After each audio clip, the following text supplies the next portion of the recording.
பார்த்துட்டிங்கன்னா, ஃபேமிலி ரவுண்டுல எங்க வீட்ல இருந்து அப்பா, அம்மாலாம் வருவாங்க. அந்த ஒரு வாரம் நான் நடந்துக்கிட்ட விதத்த பார்த்து ரொம்ப கஷ்டப்படுவாங்க. அவிங்க அந்த மாரி என்னைய வளர்த்தல. நான் அந்த மாரி பொண்ணே கிடையாது. நான் மக்கள்ட்ட வந்துட்டு நான் எல்லாத்தையும் சரி பண்ணிடுவேன். பட் எங்க அப்பா, அம்மா ரொம்ப ஹர்ட் ஆயிருப்பாங்க. அத சரி பண்றதுக்கு ரொம்ப நாள் ஆகும் அப்டின்ற மாரி அர்ச்சனா பேசிட்டு இருக்காங்க. அதுக்கு மாயா, பூர்ணிமா எல்லாமே வந்துட்டு ஒரு வாரத்துக்கேவா? எங்க பேர்னா வெளிய எப்டி இருக்குன்னே எங்களுக்கு தெரியல. எங்க வீட்லயும் வந்து எப்டி ரியாக்ட் பண்ணுவாங்கன்னு ஒண்ணும் புரியல. விடுங்க பார்த்துக்கலாம் அப்டின்ற மாரி அவங்களும் சொல்லிட்டு இருக்காங்க. இந்த வீட்ல வந்துட்டு ஒரு புரியாத புதிரா இருக்கிறது என்னன்னா, ரவீனாவ வந்துட்டு யாருமே அவங்களோட உண்மை முகத்தை ஒண்ணுமே கண்டுபிடிக்கல. ரவீனா நல்லா கேம் விளையாடுவாங்க அப்படின்றது எல்லாருக்குமே தெரியுது. பட் அவங்க போய் கோழி மூட்டுறாங்களே, இதெல்லாம் விளையாட்டுக்கு பண்ணிட்டாங்க, அறியாம பண்றாங்க அப்படின்ற மாதிரி எல்லாருமே நினைச்சிட்டு இருக்காங்க. பட் அவங்க ரொம்ப சீரியஸா தான் வந்துட்டு போயிட்டு கம்ப்ளைண்ட் எல்லாமே பண்றாங்க.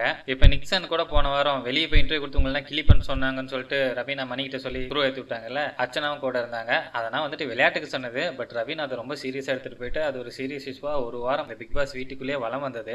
இந்த மாதிரி தான் ரவீனா நிறைய விஷயங்கள் நடந்த விஷயங்கள்லாம் பண்ணிட்டு இருக்காங்க.